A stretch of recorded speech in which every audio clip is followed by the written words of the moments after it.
व्रत के दौरान यह 3 कथा जरूर सुनना चाहिए। चिल्हो सियारो की कथा।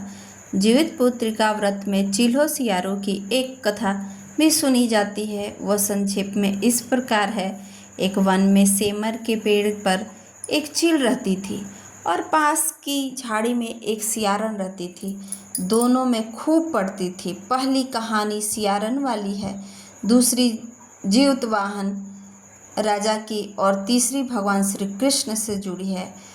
उसने कभी उनका सर कटवा कर डिब्बे में बंद करा दिया, पर यह शीश मिठाई बन जाती थी और बच्चों का बाल तक बाका ना होता था।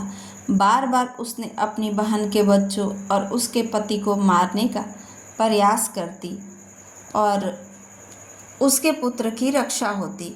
जीवित वाहन की पूजा की प्रथा शुरू उसी समय से हुई। यह कथा कैलाश पर्वत पर भगवान शंकर ने माता पार्वती को सुनाई थी और जीवित पुत्रिका के दिन ये भगवान श्री गणेश और माता पार्वती और शिव जी की पूजा एवं ध्यान के बाद ऊपर बताई गई व्रत की कथा भी सुननी चाहिए। राजा जीवित वाहन ने कहा कि पक्षीराज, आप तो सर्व समर्थ हैं। यदि आप प्रसन्न और वरदान देना चाहते हैं तो आप सर्पों को अपना आहार बनाना छोड़ दें।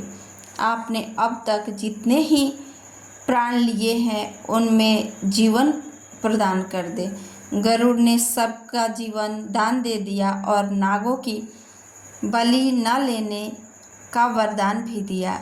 इस प्रकार जीवित वाहन के साहस से नाम जाति की रक्षा हुई और गरुड़ ने कहा, तुम्हारी जैसी इच्छा जैसा वैसा ही होगा। हे राजा, जो स्त्री तुम्हारे इस बलिदान की कथा सुनेगी और विधि पूर्वक व्रत का पालन करेगी, उसकी संतान मृत्यु के मुख से भी निकल आएगा।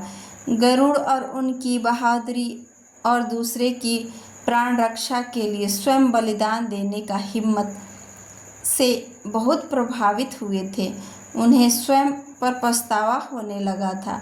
वह सोचने लगे कि यह एक मनुष्य है जो दूसरे के पुत्र की रक्षा के लिए स्वयं की बलि दे रहा है, और एक मैं हूँ जो देवों के संरक्षण में हूँ, किंतु दूसरे की संतान की बलि ले रहा हूँ।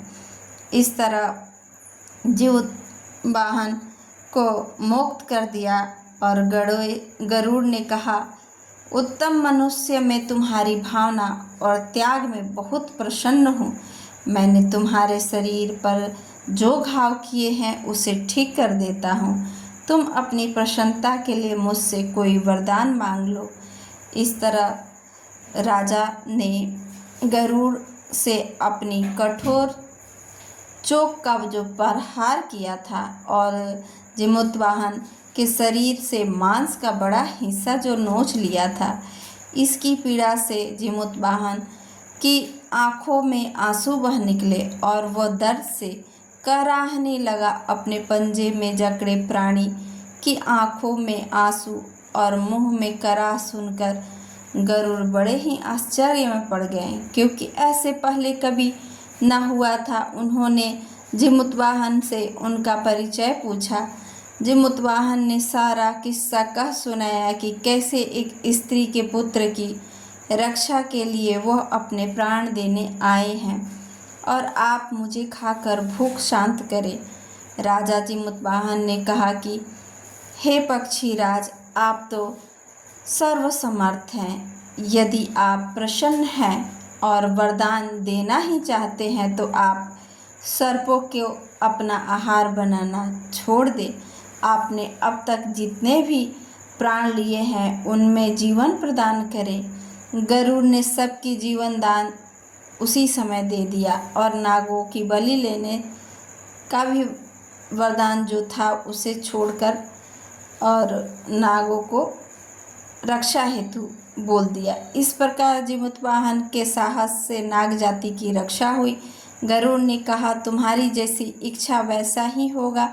हे राजा, जो स्त्री तुम्हारे इस बलिदान की कथा सुनेगी और विधि पूर्वक व्रत का पालन करेगी, उसकी संतान मृत्यु के मुख से भी निकल आएगी।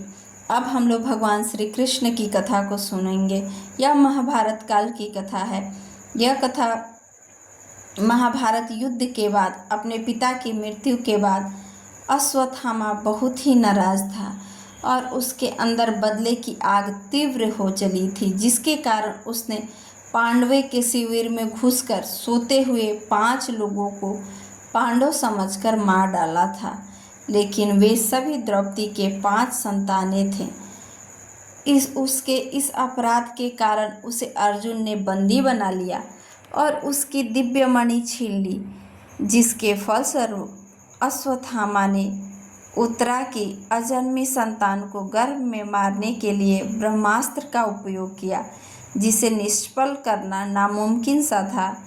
उत्तरा की संतान का जन्म लेना आवश्यक था, जिसके कारण भगवान श्री कृष्ण ने अपने सभी पुण्यों का फल उत्तरा के अजन्मी संतानों को देकर उसके गर्भ में ही पुनः जीवित किया।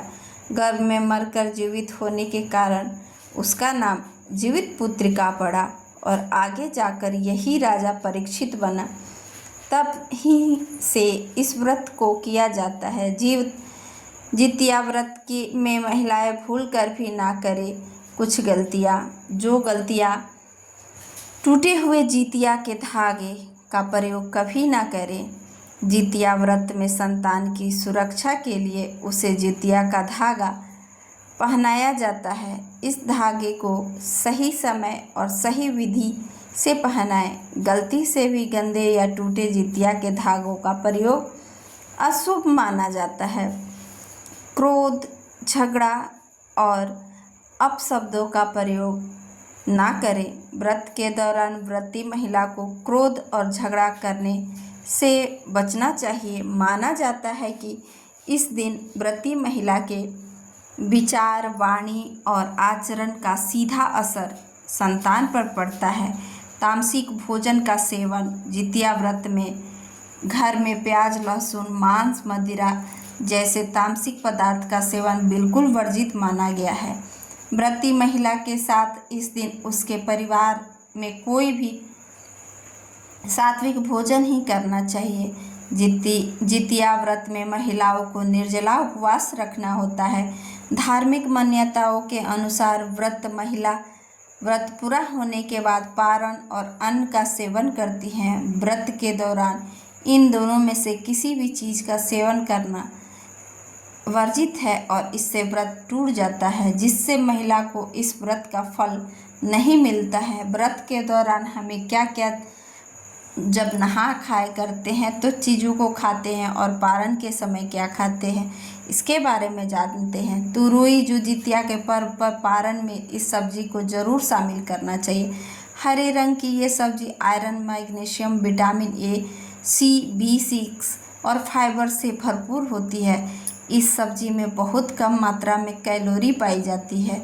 कम तेल में ही इस सब्जी को बहुत स्वादिष्ट बनाकर तैयार किया जाता है। इस सब्जी का खाने से ब्लड शुगर लेवल कंट्रोल में रहता है, वज़न कंट्रोल में रहता है और हार्ट के लिए ये बहुत ही लाभदायक माना जाता है। इसके बाद दूसरी सब्जी में अरबी को लिया जाता है। जितिया पर्व पर पारण में अरबी के पत्ते से बनी रेसिपी को ज़रूर शामिल किया जाता है। अरबी भी स्वास्थ्य के लिए बहुत लाभदायक होती है।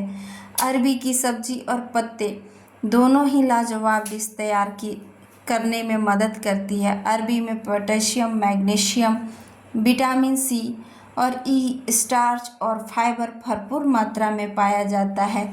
इसके साथ ही यह एंटीऑक्सीडेंट गुणों से भरपूर होता है।